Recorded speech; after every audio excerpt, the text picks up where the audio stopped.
Welcome to Sister Scoot, where we are giving you guys the top 3 Marvel news topics of the week. We have some exciting news, which is that there are X-Men movie updates. I know personally one of them that I've seen I'm pretty excited about because it deals with another Stranger Things character. But lots of updates. T, go ahead and take it away.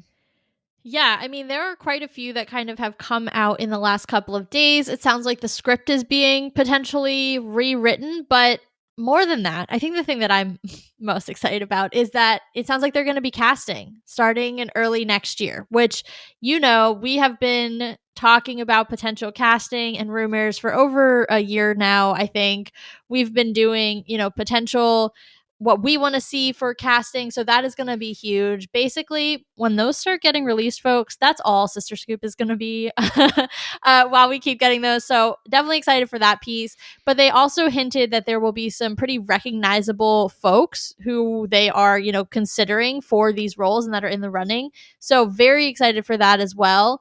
To see kind of who they pick to bring these characters to life, because this is going to be a really, really big deal. Yeah, and I mean, I think us not or them making that announcement to me means that anybody we've had semi-attached or rumored before, in my opinion, I'm throwing out the window for now. Mainly because there's also been about 17 million of them. And so you really don't know what direction they're going to go. I mean, some of them are also, like we've said, on the older, like more mature side of the X-Men. Some of them are going from that younger age range. So it's been really unclear for many, many months. And so I do think kind of getting or knowing we're going to get an answer is, or at least some answers, is really exciting. I know personally, as I kind of teed up with, I have seen that Millie Bobby Bon Jovi has been attached. T's over there dying, so I'll just keep talking. So sorry, folks. Take it away, Kate.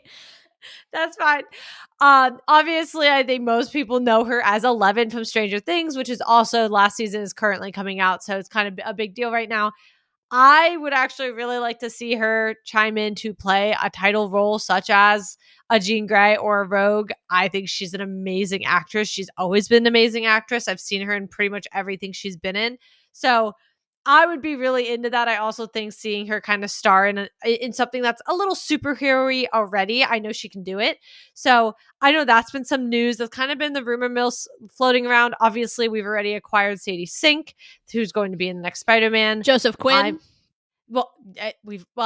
I was thinking of like the OG like kids. Oh, but yes, fair. yes. I was like, yeah, but yeah.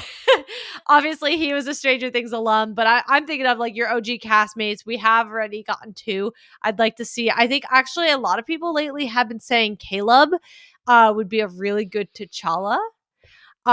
Which I've very actually a lot of people have been saying that it because other people have been saying he actually reminds a lot of people of a young Chadwick.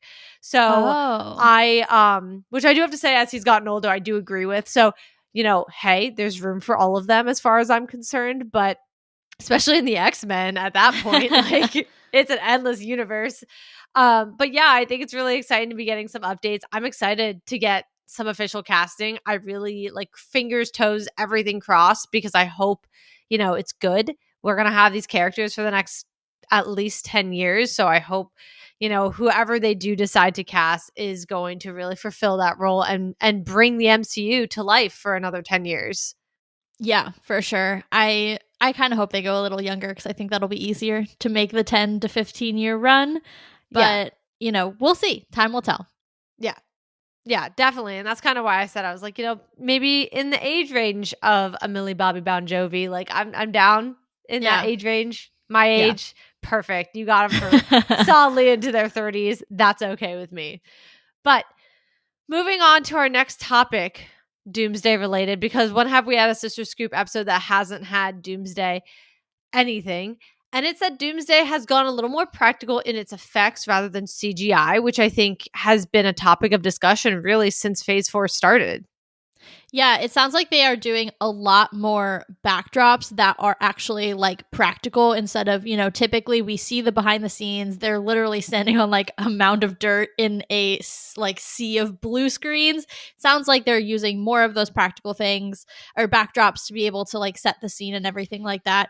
I think this is great. I mean, look, like some of the CGI in the last few phases has been a little bit inconsistent. It's been a talking point, unfortunately, for some of these films. And I think the idea that they are open to using more practical sets and things like that when possible. Obviously, if you're going to be in space, that's not an option. But if there is an option to be like, we're in this enclosed room, or we're in, Doom's castle or something like that, and you can do a more practical set, I would prefer that. I think it adds a level of reality and realism to it. I also think, there's been a lot of conversations about how hard the VFX teams are forced to work because of the rewrites and the reshoots and the deadlines and things like that. So if we're going to be able to kind of lessen the load for those incredible artists, I think that's also a great, benefit as well. Yeah, and I just think quite simply some of the just older stuff, ironically, I know how we're always like, oh, the CGI didn't age well, but some of the stuff does age a lot better. Even just looking at the beginning of the MCU. So I think if the opportunity is there, definitely be going more practical. I think and we'll talk about this, I'm sure, when we actually finish this episode, but we're about to be recording for the WandaVision rewatch or replay series, and we're wrapping up. And I know one of the things I noticed was the CGI was like a little wonky at times, and I was like, ooh. So, it's stuff like that that makes you really pull back. And I mean, that shows turning 5. So keep that in perspective of some things that are maybe a little older or not. I mean, there are pieces of the MCU that look a lot better when they were 20 years old, almost 20 years old, rather than ones that are only turning a year old. So I'm all for practical, to your point, especially to help with the artists who are putting in a lot of work. So all good news as far as I'm concerned. Agreed, 100%. All right, and moving on to our last one. I have so many mixed feelings about this one. I really struggle. So Hugh Jackman has not said he will close the door on playing Wolverine. I mean, obviously the joke has always been he'll do it till he's 90. I get it. I think I struggle because I love him. I think he's obviously, he's been the only one who's ever played the character.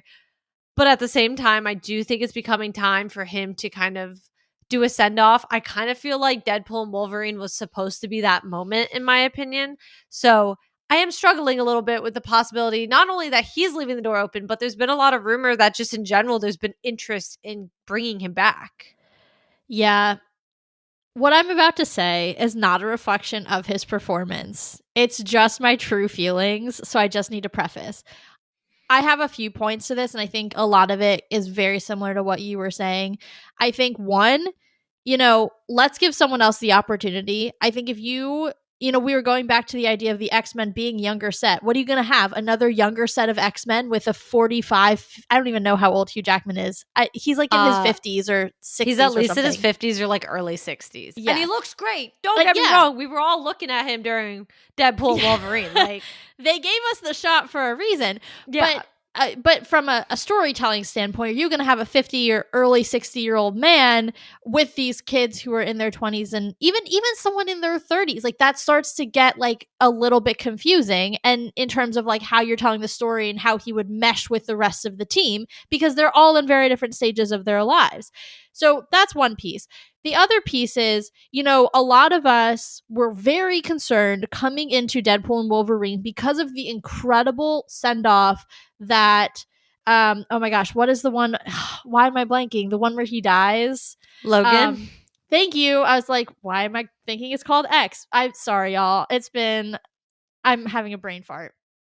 But after Logan, that is such a beautiful story. It's such a different take on a superhero story, much more heartfelt. And that felt like the right send off, right? So there was a lot of conversation around, oh my gosh, is he going to, muddle that legacy? I'm looking at you, RDJ.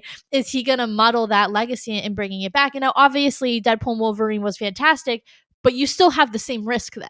And so you just don't want to mess with the body of work that he's already done and leave people with a bad taste in your mouth, which you run the risk of every time you don the suit from here on out, because you've had a very strong career as this character, but then 2 real bangers to end it.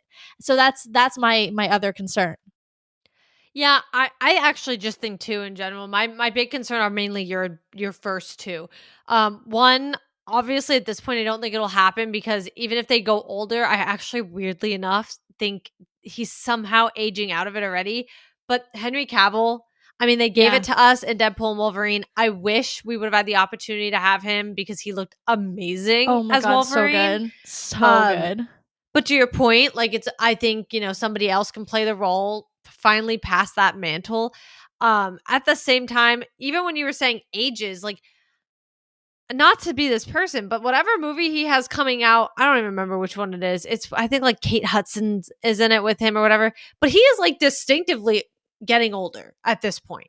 Like you could tell in the previews of that movie. I don't even know the name of it. I personally will not be seeing it. I have no interest in it. That's just my opinion. But whatever movie it's about, which I'm not remembering, you could just tell, Hugh Jackman's older. And I do think even with a 40-year-old actor, actress, it's like quite obvious that he is older than the rest of them. And then I also think about the storylines.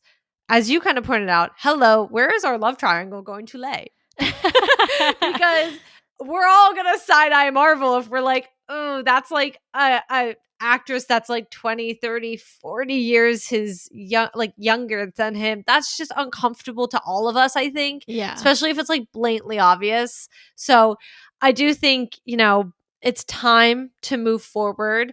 I think there's no going back from what he's done for the character. Obviously, you can't. And I think that's some of what you've brought up with the legacy. Just don't mess with what you've done. Let Deadpool and Wolverine be what you go out on top with. And it was amazing. It deserved all the hype it got. And let's just enter with a new era.